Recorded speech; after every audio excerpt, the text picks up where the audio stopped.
En cette période de coronavirus, ce livreur ne connaît pas la crise. Il enchaîne les livraisons, comme celle-ci, dans le quartier d'Angré. Des livraisons particulières. Dans son coffre, des feuilles de patates et bien d'autres vivres qu'on ne trouve pas dans les supermarchés.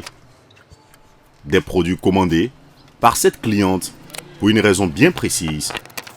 J'ai mon masque, on me vient me livrer à la maison. Je veux dire, je ne touche rien, je n'ai pas de contact. C'est avec lui, mais bon, on a respecté la distance. Mais au marché, ce n'est pas toujours évident. Voilà, ce n'est pas toujours évident parce que je vais peut-être toucher de quelque chose. Je ne vais pas peut-être penser systématiquement me désinfecter les mains, je portais ça aux yeux, alors que c'est ce qui est interdit. Ils sont de plus en plus nombreux, comme cette femme, à avoir recours au service de cette start-up ivoirienne, spécialisée dans la livraison de produits vivriers. Un moyen d'éviter les risques de contamination dans les marchés bondés d'Abidjan.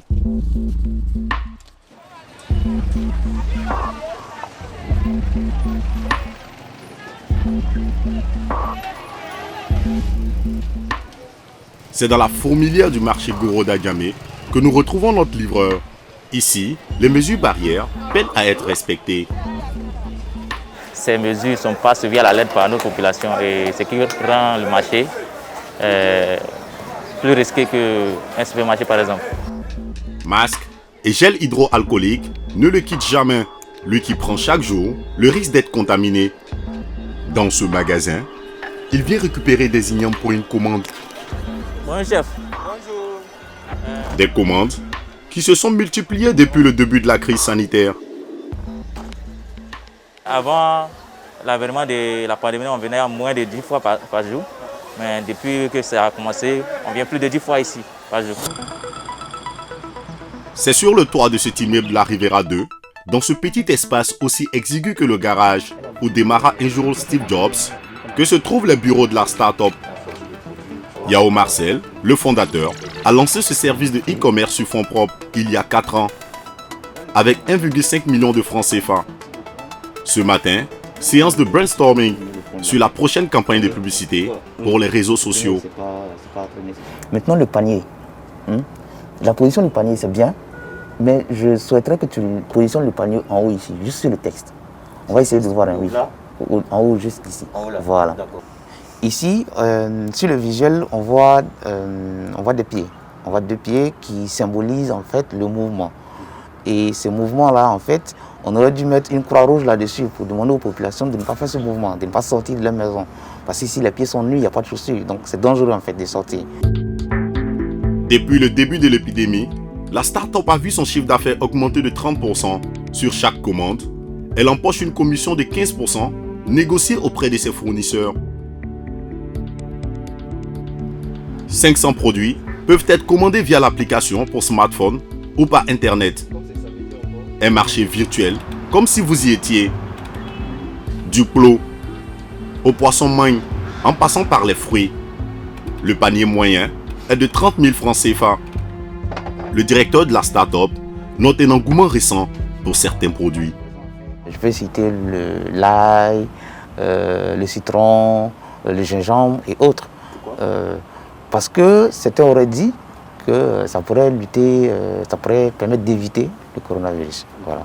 Mais ce sont des choses à revoir, ce n'est pas confirmé. Et donc, même aujourd'hui, il y a certaines personnes à l'extérieur du pays qui passent des commandes pour leurs parents ici, localement, pour éviter que ceux-ci sortent pour se faire contaminer. Si cette start-up incite les consommateurs à rester chez eux, d'autres entrepreneurs réfléchissent à des solutions pour ceux qui sont obligés de sortir travailler. Dans le quartier populaire d'Abobo, on trouve une sorte d'ovni, un laboratoire d'innovation et de fabrication appelé Babilab.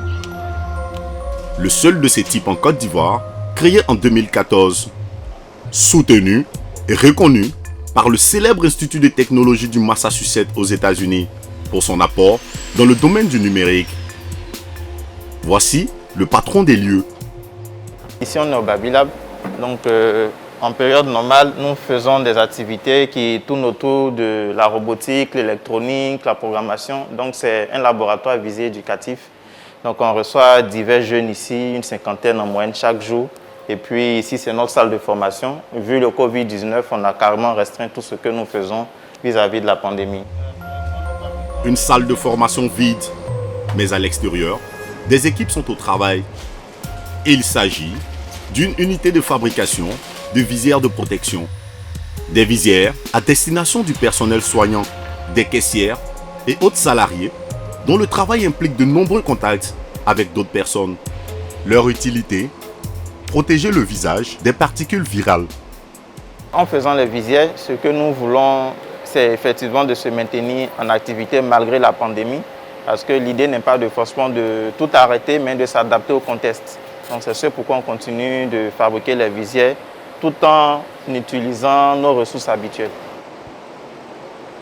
Ces ressources, ce sont ces machines, parmi lesquelles une imprimante laser d'une valeur de 500 000 francs CFA.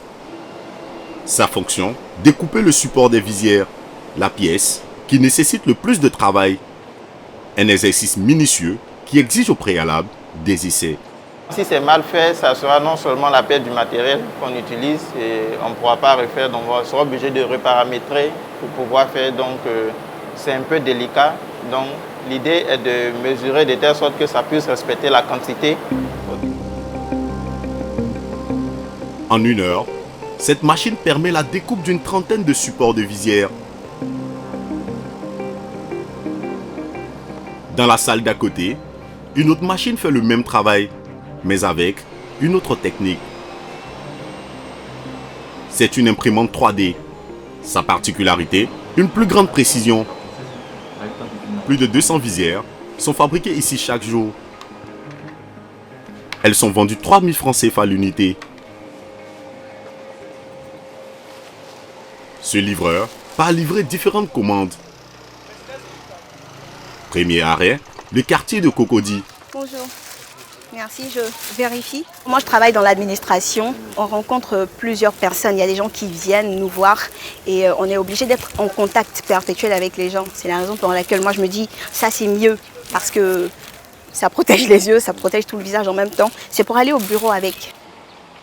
Pour cette cliente, ces visières vont être d'une grande utilité.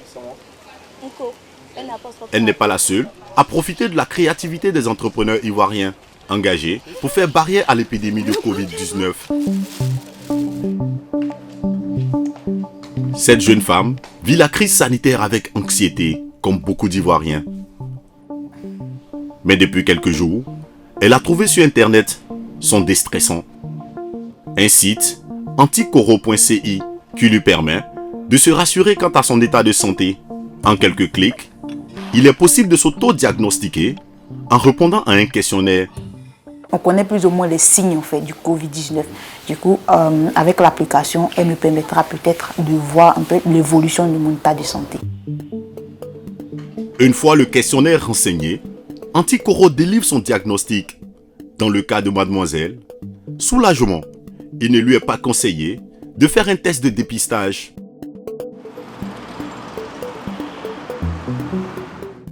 À l'origine de cette idée, Nathanaël Yao, à la tête d'une start-up de e-commerce appelée Adjemin. La crise sanitaire a mis à mal son activité, mais cela ne l'a pas découragé. Bonjour tout le monde. Bonjour tout le monde. Il a décidé de mettre son savoir-faire au service de la lutte contre la pandémie. Pour ce faire, il s'est entouré de jeunes talents, patrons comme lui, de start-up. Tous ont investi dans le projet sur fonds propres. Aujourd'hui, une réunion est prévue. Au programme, les nouvelles fonctionnalités qui doivent être ajoutées au site. On a voulu intégrer le e-commerce pour permettre à la population de vivre un peu comme s'ils étaient un peu hors de leur domicile. C'est-à-dire commander, demander ce qu'ils ont envie et se faire livrer. Voilà. Il y a aussi le télétravail qu'on a intégré. Pourquoi? Parce que c'est une réalité. Aujourd'hui, à cause de la situation de la crise sanitaire, on ne peut pas sortir.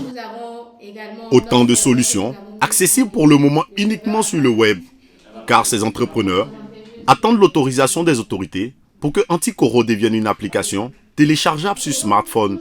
On a besoin d'avoir une bonne collaboration avec les autorités locales, les autorités publiques en quelque sorte. Et je pense que vous êtes là, vous les représentez, on aimerait avoir un peu l'évolution des choses à ce niveau-là. en termes voilà, d'autorisation, d'utilisation des données à caractère personnel. On a déjà commencé à échanger avec les différents services concernés. Maintenant, on est en attente de retour. On espère que d'ici maximum une dizaine de jours, on aura un retour définitif. L'homme qui répond, c'est le secrétaire général de la Fondation Jeunesse Numérique. Il est le porte-parole des start-upers auprès des autorités. Cette application sera nécessaire dans la gestion de la crise. Je prends simplement l'exemple des hôpitaux. Nous avons peu d'hôpitaux. Si chaque Ivoirien qui ressent un malaise ou des symptômes se déplace vers l'hôpital, on sera submergé. Face à la pandémie, nombreux sont les entrepreneurs africains à parier sur des idées de business citoyens et responsables. Certains veulent même s'attaquer à un enjeu fort, poursuivre l'éducation de la jeunesse, privée d'école. Christelle Ienkwame est la directrice pays de la start-up kenyenne Eneza Education. Depuis ses bureaux au quartier de la Riviera Golf, elle gère une équipe d'une dizaine de personnes. Tous travaillent sur une plateforme innovante appelée e-Educ. Alors bonjour à tous. Cette dernière permet aux enfants du CM1 à la 3e de suivre des cours sur leur téléphone portable par SMS. On demande à l'enfant de s'inscrire et de souscrire au service. Donc il souscrit au service à partir de son téléphone, peu importe le téléphone qu'il a, il n'a pas besoin d'Internet pour le faire. Et lorsqu'il contacte par SMS la plateforme, il reçoit ce contenu qui a été conçu ici, qui a été validé par le ministère. Et au fur et à mesure, il reçoit des quiz qui sont relatifs aux leçons qu'il choisit. Il faut débourser 60 francs CFA seulement par jour pour accéder à tous les cours. Ce service est disponible depuis 2 ans, mais c'est bien la crise du Covid-19 qui l'a mis sur le devant de la scène. Pendant cette période, on a vu notre activité vraiment progresser, surtout qu'on avait offert 2 semaines de gratuité aux utilisateurs sur l'étendue du territoire. Donc on a vu le nombre de visiteurs augmenter de près de 500%. Les utilisateurs, ce sont les parents d'élèves, soucieux de permettre à leurs enfants de poursuivre les cours malgré la fermeture des écoles. Ils sont 25 000 par jour en moyenne en ces temps de crise. Des personnes comme ce monsieur que nous retrouvons à son domicile. Est-ce que vous avez révisé ce matin? Anglais. Ok. Donc mettez à table pour travailler avant que maman n'arrive. Son fils aîné, en classe de 3e, débute un cours de physique-chimie sur l'énergie cinétique. Après lecture de la leçon, il est soumis à un questionnaire. En difficulté, il fait appel à son père. Papa, oui. Qu'il fait là, ça revient à me revoir la question. Malheureusement, même en classe, c'est le problème des enfants. Ils ne lisent pas souvent les questions et puis commencent à répondre. Donc, quand tu ne lis pas tu n'as pas le libellé complet que tu réponds forcément. Bon, en classe, ça ne va pas te renvoyer chose. Ça, c'est un serveur. Si on dit de mettre des lettres A, B, C, vous mettez 1, forcément, il vous ramène la même question pour vous dire, en fait, vous n'avez pas encore répondu à la question. Ce père exige 1 heure d'études sur e-Educ par jour pour ses enfants, avec à la clé des avantages, mais aussi des inconvénients. Des avantages, oui, puisque ça permet à l'enfant de travailler, vous aussi, ça vous permet de dégager. Et puis, quand ils ont fini, vous pouvez revenir prendre leur portable, regarder ce qu'ils ont fait.